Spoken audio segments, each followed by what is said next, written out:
Hello everybody. So I'm watching the Arrowverse for the first time, and I've made it to the crossover event Elseworlds. So today, I'm going to talk about it. Let's go.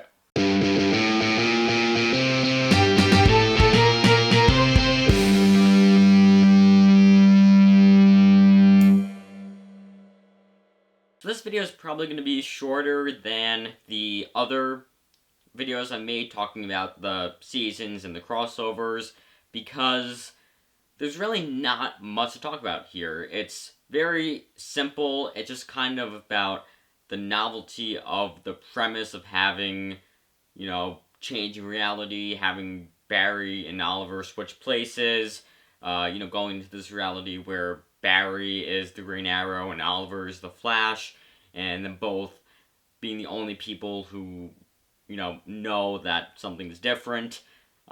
It's more kind of about that novelty, whereas the others have been really, having to save the world, going up against this threat, having everybody come together from all the different shows. But here, there's no DC's Legends of Tomorrow. It's really just Green Arrow, Flash, and Supergirl. It's just the three of them figuring out what's happening, trying to, defeat the villain, and because of that, it's much more personal, it's much smaller. Because of all that, there's not a lot to talk about. There's not as many, crazy things that I'm like, oh, I have to talk about this plotline, and this plotline, and this plotline. It's like, there's pretty much only just a few plot lines throughout it. There's not a bunch of stuff that I have to talk about, because again, it's about the novelty. It's about kind of setting up Crisis on Infinite Earths, and it's introducing us to new characters. We get introduced to Superman, we get introduced to Batwoman, and we get to see Gotham City in the Arrowverse. We get to see the 90s Flash appear here, played by the same guy who played Barry's father, and Jay Garrick. He's in here again as 90s Flash, from the Flash TV show that was, I guess, from the 1990s.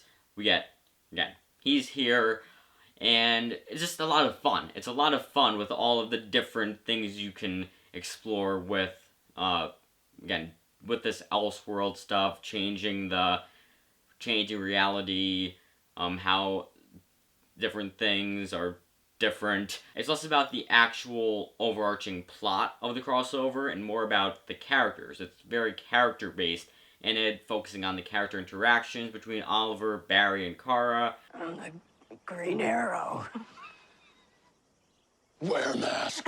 Sound like that. So again, because of that, there's not a lot for me to talk about here. It's probably going to be a lot shorter than the other videos I made about the Arrowverse, but with saying that, I wouldn't be surprised if this ends up being a half hour long anyway. But I'm thinking this is going to be a lot shorter than the others, so don't be surprised if this is only 10-15 minutes long. Anyway though, let's get into, I've mentioned kind of each of the things I was going to talk about, but a little more in depth of each of the things. So first off, obviously our main story is the Monitor is testing various Earths, testing them for, I guess, what's going to happen in Crisis on Infinite Earths. And so he gets to Earth 1, he gives this book to this scientist, psychiatrist, John Deegan, and he gives him the book, tells him, change reality. And so, changes reality, makes it so Oliver is actually Barry now, he's the Flash, and Barry is actually Oliver now, the Green Arrow. They switch places, and they're the only people who know that they've switched places. Everybody else just thinks Barry's Oliver, Oliver is Barry. And so, I think this crossover does a really good job at really leaning into this premise and having fun with it, having a lot of humor come from this premise of having Oliver and Barry switch places. They do a good job at really having a lot of funny moments.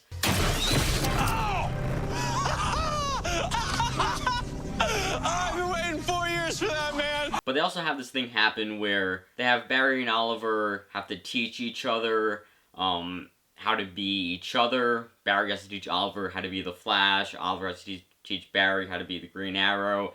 And I think that was really fun to see. And showing the difference between their approaches to being a hero. It's not the first time we've explored this, but I think they do a really good job here at showing that, like, Oliver taps into the darkness inside, his anger, to be the Green Arrow. He says every time he pulls back the bow, he's channeling all of the darkness inside to, to shoot someone with an arrow. And Barry, on the other hand, when he's running, he's tapping into the happiness, the joy, the goodness, the light inside. And I think that was cool, showing that difference, that darkness, anger, that's what makes Oliver a better hero. But for Barry, being happy, being, focusing on the light inside, all the good stuff in his life, that's what makes him a better hero. And so, yeah, I thought that was cool to see, and having them kind of learn from each other.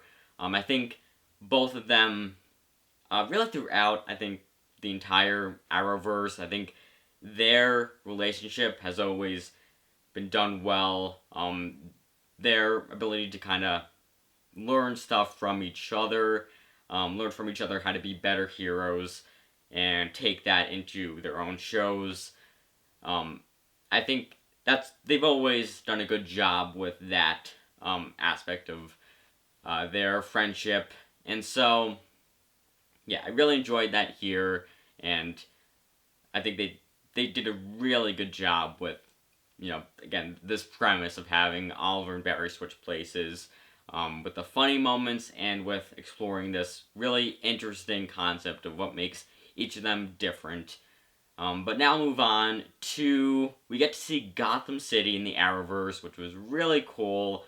I wish we got to see Batman in it, but instead we get to see Batwoman, which, she was cool. I think that was good enough. I think, even though I would have liked to have seen Batman, I think that he does work well as, like, this legend that, like, Oliver is saying, like, oh, no, he's just a legend, he's not real. I'm the original vigilante, Barry. But Barry's like, no, I think he's real. I think he was actually a hero in Gotham, and, like, this legend of Gotham that's disappeared since.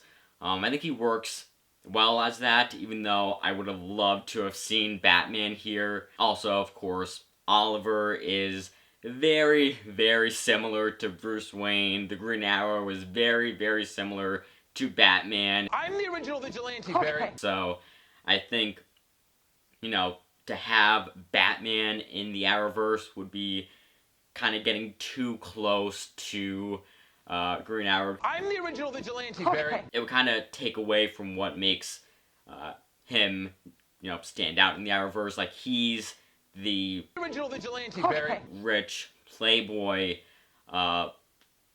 who has, doesn't have any powers, but just goes out at night with all these different gadgets and, fights crime in his city. Very similar to Batman, and so I'm the original vigilante, Barry. I think that having Batman not actually appear in the Arrowverse, but just be this kind of legend that's disappeared, that's just kind of, telling and not showing. I think that works here, because always the thing is, show, don't tell. I think in this situation, telling is better than showing.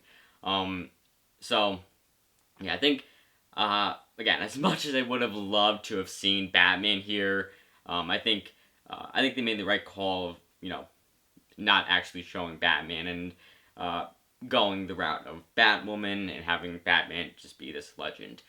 We also get to see Superman in this crossover. I guess we got to see him I guess he was in Supergirl before this, but for the first time he's here interacting with Green Arrow and Flash. I really like that. Of course, as you know, I am loving the show Superman and Lois. I'm hating the fact that it's taking so many breaks, but I am very much enjoying the show. I think they're doing a really good job with Superman and the new kind of take they're taking on him. I think it's working well. But that's enough Superman and Lois, because this is not a Superman and Lois video. This is an Elseworlds video. But I really enjoyed seeing him, seeing him outside of the Superman and Lois shows, showing him, back a few years ago in the Arrowverse. It's cool to see that, because I just love this version of Superman, so seeing more of him is always great. Now, I'm a bit confused with how the timeline works out. I'm sure something crazy happens on Crisis on Infinite Earths, but, it's weird, because, like, the farm looks a little bit different. The Fortress of Solitude looks very, very different from the Fortress of Solitude in Superman and Lois, because here it looks like a set. It looks like, okay, this is a set this is the Fortress of Solitude set. But, on Superman and Lois, it really is like, they're there. Like, you're thinking, this is an actual place, this is an actual Fortress of Solitude that they're standing in. It doesn't look like a set at all on Superman and Lois, but here it looks very much like a set. Like, you see it, you're like, wow, that is a set. So, not sure how it all works out. I'm sure whatever happens, Barry has something to do with it. I love, going back to the Oliver Barry plotline, I love that when Oliver wakes up as Barry, he's like, Barry, what did you do this time? Like, he immediately blames Barry for this, because Barry, it's always Barry's fault, so he's like, Barry, what did you do this time? I thought that was hilarious, but going back to Superman in this crossover, there's some differences between what happens here and Superman and Lois, like Superman and Lois getting engaged. I think in both it does happen in the Fortress of Solitude, but I think on Superman and Lois it happens kind of like on the edge of it, where it opens up to the outside, whereas here it's on the inside, and of course the Fortress of Solitude looks completely different. Yeah, so there's some differences, and I'm sure Barry has something to do with it. Yeah, I'm very interested to see how they get from here to Superman and Lois. And also, we find out that Lois is pregnant here, which at first I was like, oh my god, it's the twins from Superman and Lois, she's pregnant with them. But then I was like, wait a second, but this is going to have to change somehow, so is another baby going to get erased from reality because of Barry? Are we gonna have the same thing that happened to Sarah Diggle happen to Superman and Lois as a kid? Like, I don't know. I'm excited though to see what happens. I think it's gonna be really cool. And yeah, but overall, I really enjoyed seeing Superman here, because, again, I love Superman and Lois. I love this version of Superman, so it's cool seeing more of him here, and more of his relationship with Lois. And that brings us to the final thing I want to talk about, which is how this is set up for Crisis on Infinite Earths.